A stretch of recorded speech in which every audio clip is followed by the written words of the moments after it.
Chapter 14. A light bulb, a pencil sharpener, a coffee pot, and a sack of potatoes.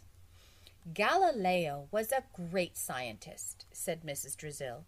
He was born in Italy in 1564 and died in 1642. He was the first person to use a telescope to study the stars, and he also helped figure out the laws of gravity. "Oh, I know about gravity," said Joe. "Mrs. Jules pushed a computer out the window. It fell a lot faster than a pencil." "I don't think so," said Mrs. Drizzle. "Galileo proved that all objects fall at the same speed. He conducted a very famous experiment. He dropped a lot of different things off the Leaning Tower of Pisa. The Leaning Tower of Pisa is in Italy. It was built in—" Todd raised his hand. "You're getting a little boring," he said. "Oh, my goodness, am I?" asked Mrs. Drizzle. Rondi, Leslie, Paul, and Calvin nodded their heads. "I'm sorry," said Mrs. Drizzle. She thought a moment. "I know," she exclaimed. "Let's do the experiment here." The children cheered. They loved experiments. Mrs. Drizzle rubbed her hands together.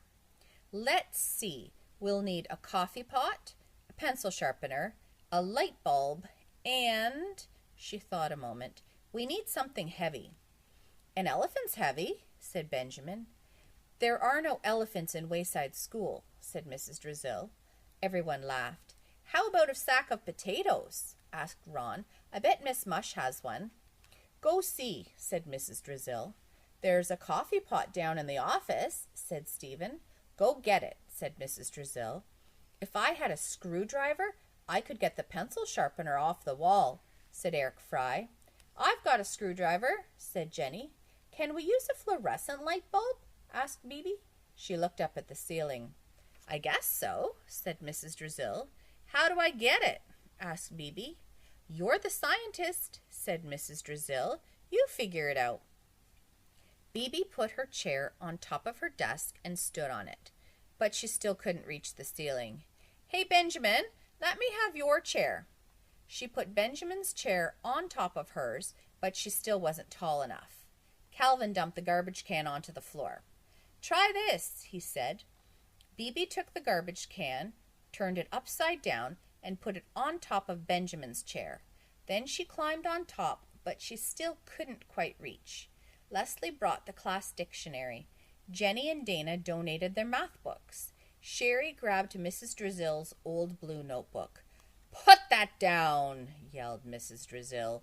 "Right now." Sherry dropped the notebook. Mrs. Drizzle's kindly old face had suddenly turned mean. "Don't you ever touch that again," Mrs. Drizzle ordered. Sherry returned, trembling, to her seat.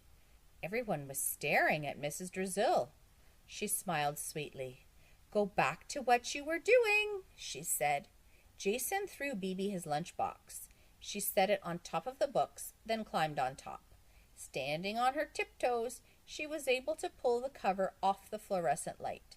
She grabbed the light just as the pile collapsed beneath her. She fell to the floor, triumphantly holding the unbroken light bulb high above her head. Ron returned with a sack of potatoes from Miss Mush. Stephen returned with Mr. Kidswatter's coffee pot.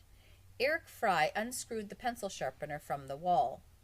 Mrs. Drizzle wrote coffee pot, sack of potatoes, pencil sharpener, and light bulb on the blackboard.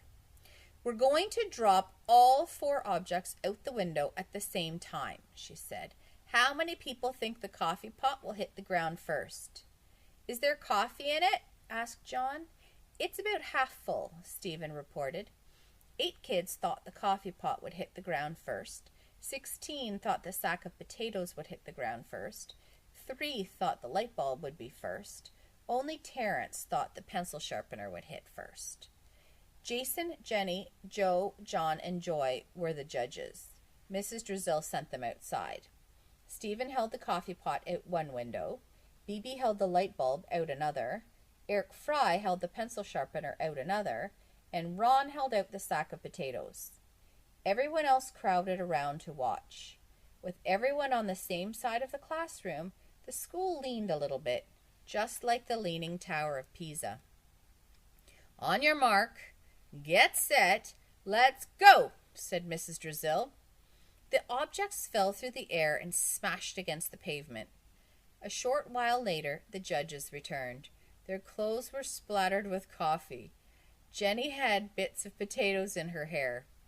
Was the pencil sharpener first? Asked Terence. It happened so fast, said Joe. They all hit at about the same time.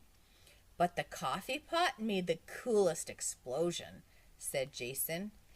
I think the light bulb hit the ground last, said John. Well, that's possible, said Mrs. Drizzle. Gravity causes all objects to fall at the same rate, but air slows them down. That's called air resistance, and that's good. Otherwise, raindrops would kill us. Air resistance slows all things down a little bit, but it has a greater effect on very light objects, such as a piece of paper. And of course, the shape of the paper is important too. A crumpled up piece of paper will fall faster than... You're getting boring again, said Mac. Mrs. Drizzle stopped talking. Looks like we need a new pencil sharpener, said Leslie. Paul licked her ear.